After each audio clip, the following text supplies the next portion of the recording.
STPY സ്കൂളിൽ സംയുക്തമായി school protection group രൂപീകരണ ചടങ്ങ് Palluruthy Qasba police station SI MS Rajesh ഉദ്ഘാടനം ചെയ്തു. STPY സ്കൂളുകളിൽ സംയുക്തമായി സ്കൂൾ പ്രൊട്ടക്ഷൻ രൂപീകരണം നടന്നു. Palluruthy Kasaba police station SI MS Rajesh ചടങ്ങ് ഉദ്ഘാടനം ചെയ്തു. Palluruthy Janamaithri police station senior civil police officer Rajneesh SS മുഖ്യപ്രഭാഷണം നടത്തി.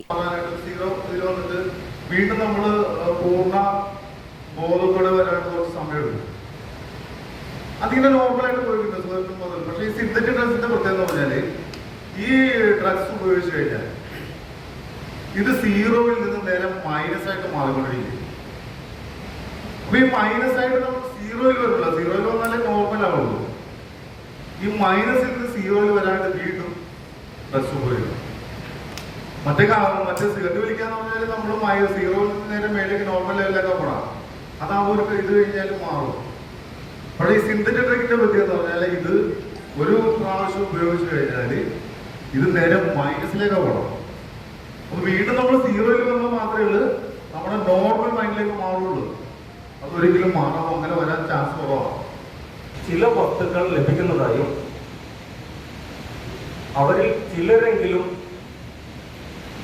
അതിന്റെ മാസ്മരിക ലോകത്ത് വീണു പോകുന്നതായും പോലീസ് ഡിപ്പാർട്ട്മെന്റിന്റെ ശ്രദ്ധയിൽപ്പെട്ടിട്ടുള്ളതും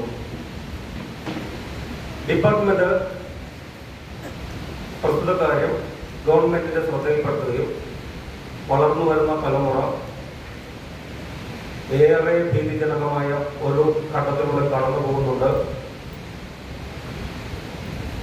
അതിനെ നിയന്ത്രിച്ചില്ല എങ്കിൽ നമ്മളുടെ രാഷ്ട്രത്തിന്റെ വളർച്ചയെ അത് ബാധിക്കും എന്ന തിരിച്ചറിവ് നമുക്കുണ്ട് എന്ന് നമ്മൾ റിപ്പോർട്ട് ചെയ്തതിൻ്റെ അടിസ്ഥാനത്തിലാണ് ഗവൺമെന്റ് സ്കൂൾ പ്രൊട്ടക്ഷൻ ഗ്രൂപ്പ് എന്ന നിലയിൽ ഒരു സംവിധാനം രൂപപ്പെടുത്തേണ്ടതുണ്ട് എന്ന രീതിയിലൊരു ഉത്തരവുമായി നിലവിൽ വന്നിട്ടുള്ളത്. STPY boys school PTA president TV Sanal Babu അധ്യക്ഷനായി. STPY girls school PTA president PB Sujith സ്വാഗതം ആശംസിച്ചു. സ്കൂൾ ഉപദേശക സമിതി അംഗങ്ങളായ K ശശിധരൻ, CP കിഷോർ, പ്രധാന അധ്യാപകരായ SR ശ്രീദേവി, KK സീമ, ബിന്ദു രാഘവൻ എന്നിവർ ആശംസകൾ നേർന്നു.